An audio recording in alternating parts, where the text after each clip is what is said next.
I'm comfortable with not knowing what will happen ahead. Uh, and I later on traveled with my two daughters who were 8 and 10 at the time, and we headed to China for the first time. I had never been there. I had no idea what was happening, but now I had my two young daughters to take care of. And we headed off, and then we eventually headed into Tibet and had literally no map, knew nothing. I found a guy, a Tibetan, who had a pickup truck, and we were just driving into oftentimes where there were no roads, just driving in directions to see what was going to be there. And that was, yes, that was a deliberate choice to head into a place where I didn't know what would happen.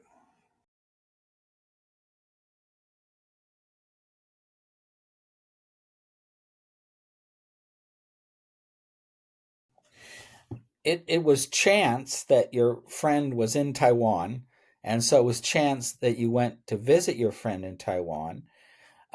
But also, you've talked about what you call the compulsion being there before you went to Taiwan. I'd call it the potential. The potential was there before you went to Taiwan. So, what do you think would have happened if you didn't have a friend in Taiwan? uh, that's a great question. I was reading after I dropped out of college. I went back and I decided I was doing self education. So I decided to read books in the great books for a year. I rented a beach house in Rhode Island, and for a year I read books. And I was trying to go through the list of the great uh, works in the Western world by Mortimer Adler, and um, I was reading literally all day. I'd get up in the morning and I would just read, read, read, read. I'd have lunch and then I'd read until night, and then I would read the next day.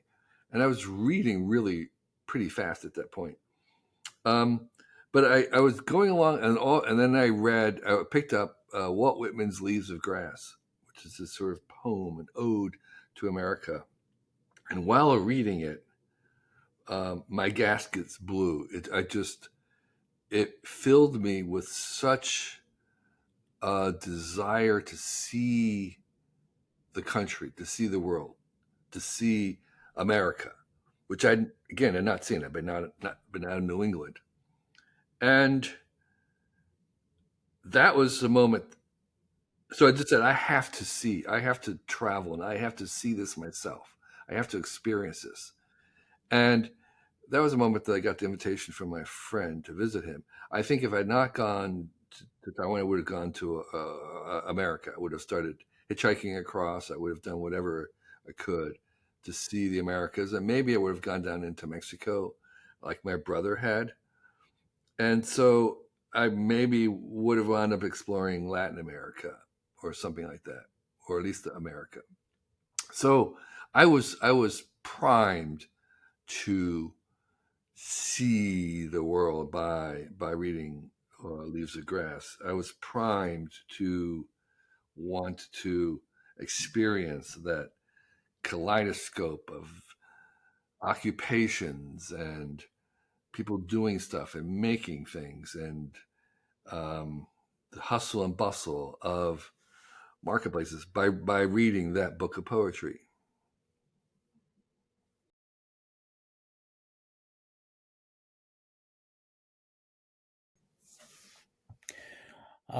Walt Whitman was a great traveler, a Yeah, great wanderer, a great wandering spirit, and right. uh, probably he could be studied as, a template of curiosity. Yes. One aspect of genuine curiosity is the exposure to the unexpected, to the unpredictable, to chance. That idea proposes that genuine curiosity is about the unknown, about what you don't know, and maybe about what you don't know that you don't know. A curiosity that seeks the unknown probably exposes a person more to the unexpected, to chance. Your writings seem to agree with that. You seem to have a high toleration for chance, Mm-hmm. for the unexpected, for the Mm-hmm. unknown. Yeah. I think this happened in your travels to take photos of vanishing cultures. I think you sought out the unknown, the unexpected, the unpredictable. You say that you wanted the freedom to take the photos that you wanted, Right. unfettered by being a photographer on assignment Yeah. to produce certain types of photos. Mm-hmm. My question is, was it your intention in traveling to experience chance and the unknown? Did you create a path for yourself of enhanced chance and the unknown in your travels, in your life? You know, in all honesty, I was not aiming for the unknown. I think the unknown to me was something I wished I could have overcome. I wish I knew more. I wish I had been more information. I was trying to optimize um, otherness. I was trying to optimize the experience. And then, of course, I was really trying to capture all of this. That was really what was driving my thing after the first year was a very deliberate sense of wanting to go into this world and capture these kinds of experiences that were very different, very rich, and probably not very everlasting, probably not there for long. And um, and I wanted to do it in a artful way. I had a particular ideal photograph that would capture the scene in one image. So it was a I was working on an art with constraints, still photographic image, which at that time was still a lot of work to do because it was film and you had to carry these heavy lenses.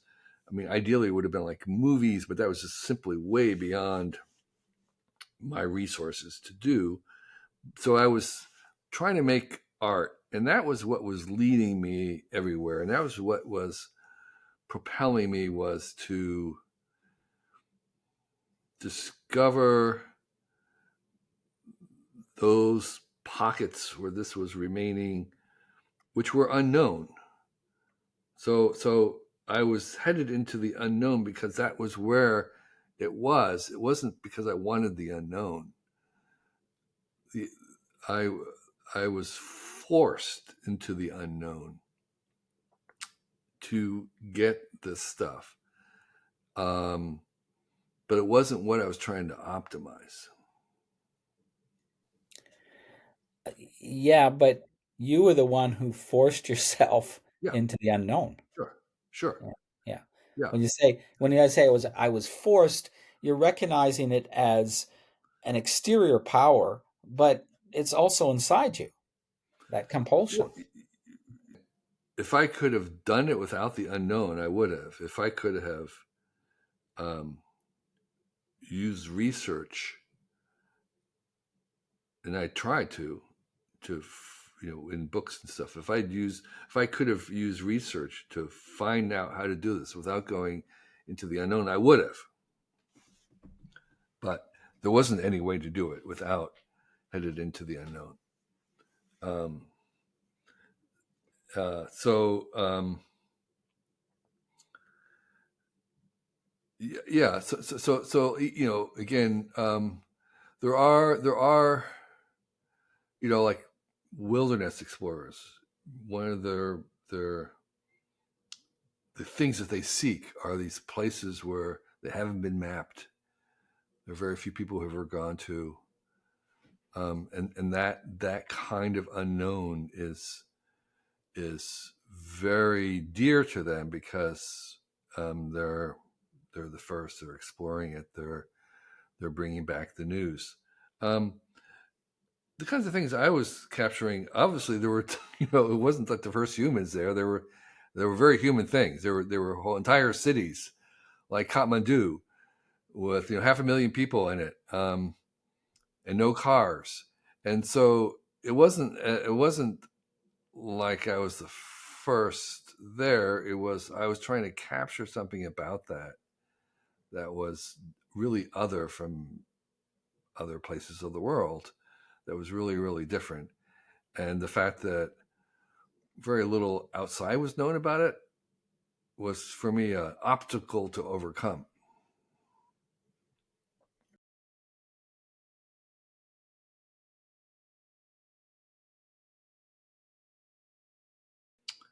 I didn't know anything about Kathmandu at the time. I had only heard about Kathmandu on the trail, on the road. I would meet someone who came back from Kathmandu and they would say, "You should go there." Okay. That's about all they knew. I had, vague idea. Well, I mean, there was a little bit of a drug culture in which I was not partaking. I never took any drugs at all anywhere in my life. But there was they had not free hash, but they had like hash you could buy, and that was an attraction to people. And they would talk about it. I had no interest in that, but I heard that there was, this amazing city that had a really ancient culture. And when I got there, it was just like, again, it was blew my mind with what it was, because what it was a pedestrian city of 500,000 people with no vehicles, basically, in essence. And you walked everywhere, and everybody walked everywhere, and you had porters carry stuff on their backs, and you had some animals, and it was a time machine. And I had no idea that it was like that. And so yeah, I went there, and it was I think the bus from northern India, the overnight bus to Kathmandu, was $5. It's like, okay, $5, and again, I'm going to go to another planet. Uh, and then in the morning, you're in this fairyland of everything hand built. All the buildings are hand built, built with human power. It was amazing. And so um, that thrill of being surprised, it is something that can be addictive.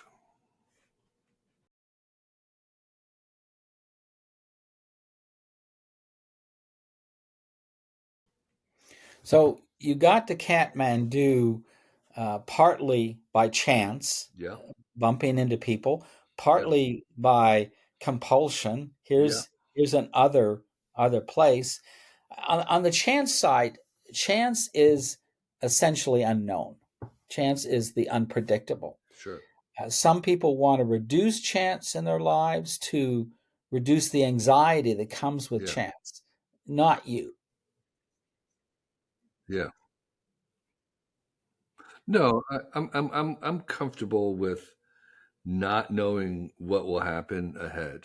Uh, and I later on traveled with my two daughters, who were 8 and 10 at the time, and we headed to China for the first time. I had never been there. I had no idea what was happening, but now I had my two young daughters to take care of, and we headed off, and then we eventually headed into Tibet, and had literally no map, knew nothing. I found a guy, a Tibetan, who had a pickup truck, and we were just driving into, oftentimes, where there were no roads, just driving in directions to see what was going to be there. And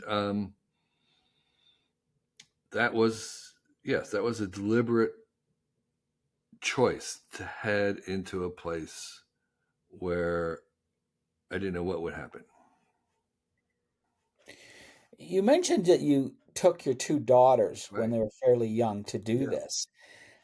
You were giving them an education and Oh a yeah. curiosity that you didn't have as a child. I mean, you must have had a sense, I want my daughters to have this experience. I want to unlock this Yeah. experience, this Right. curiosity in them.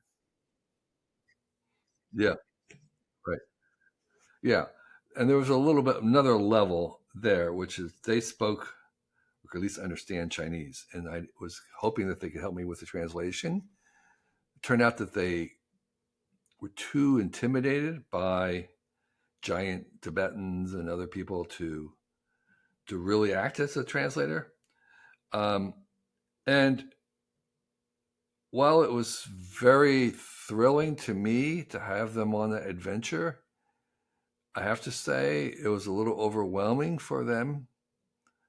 And I was a little afraid that they weren't really appreciating it as much as I would have liked. Because in the end, they were kind of like playing cards with each other on the train, not looking out the window and stuff. And I realized later on that they just simply couldn't process all that, everything that was so new and different. And that, but later on, as they got older, they began to process it, and that trip became more and more important to them as they came older. So I think it was both a success and, but not as successful as I was hoping, where they would have really kind of understood the thrill and the special privilege that they had of being where we were at the time. Again, before it developed, it was another one of these time machines where we were traveling back into time. The further we got away from the cities, it was for China too. I was surprised it was as remote as parts of, say, the Himalayas or other places where they really, everything was natural fibers. There was very little metal. It was things entirely hand built, and they weren't that interested in it at that time, but they became more interested in it over time. What a wonderful dad to do that for your children. Well, Thank you, Dad.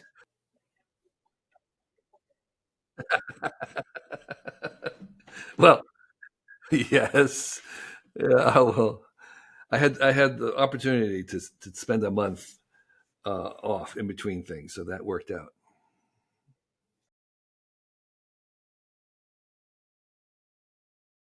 And so I think we can learn to access certain elements of it. I know for sure that my brain works on things during the night.